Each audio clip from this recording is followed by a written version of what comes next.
Bismillahirrahmanirrahim. Assalamualaikum warahmatullahi wabarakatuh. Perkenalkan, nama saya Nabila Dinda Oktaviani dengan NIM 211011201008 dari kelas 01 SAKP 004, mata kuliah pengantar manajemen. Saya akan mempresentasikan cara meningkatkan motivasi belajar.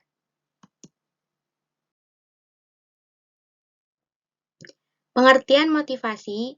Motivasi adalah suatu dorongan atau alasan yang menjadi dasar semangat seseorang untuk melakukan sesuatu agar mencapai tujuan tertentu. Jenis motivasi terbagi menjadi dua jenis. Yang pertama, ada motivasi intrinsik, yaitu motivasi yang berasal dari dorongan dalam diri sendiri. Contohnya, keinginan untuk berhasil, meraih cita-cita, butuh belajar untuk memperluas wawasan. Dan yang kedua, ada motivasi ekstrinsik, yaitu motivasi yang berasal dari luar diri atau orang lain. Contohnya seperti mengikuti lomba untuk mendapatkan hadiah, belajar jika bersama teman atau diajak teman. Nah, gimana sih caranya meningkatkan motivasi belajar?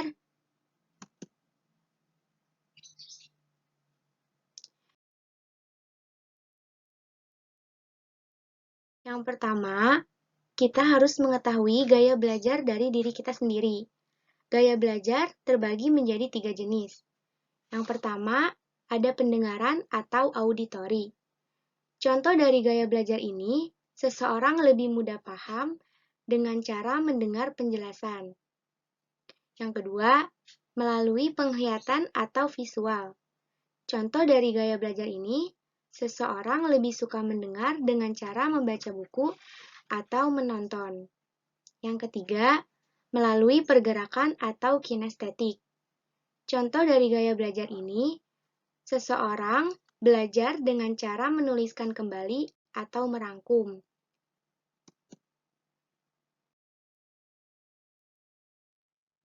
Selanjutnya, tanam dan pertahankan rasa semangat.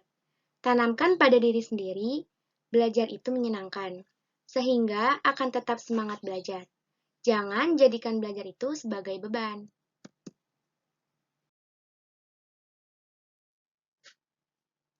Lalu, kita bisa membuat jadwal sehingga mendorong kita untuk menyelesaikan tugas. Misalnya, kapan kita harus mengerjakan tugas, kapan kita harus mengumpulkan tugas.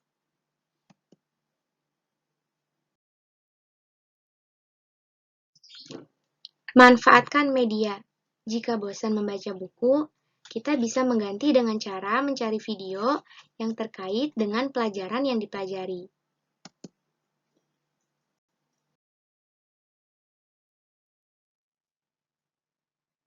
Pilihlah tempat belajar yang nyaman, karena dengan suasana yang nyaman, kita bisa lebih mudah untuk belajar secara konsentrasi.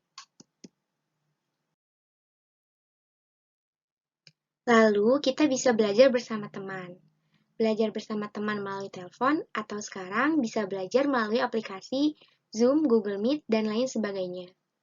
Atau kita bisa belajar bersama teman di suatu tempat, namun jangan lupa tetap memakai masker, cuci tangan, dan jaga jarak.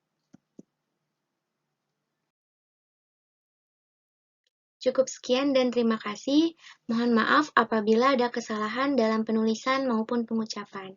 Wassalamualaikum warahmatullahi wabarakatuh.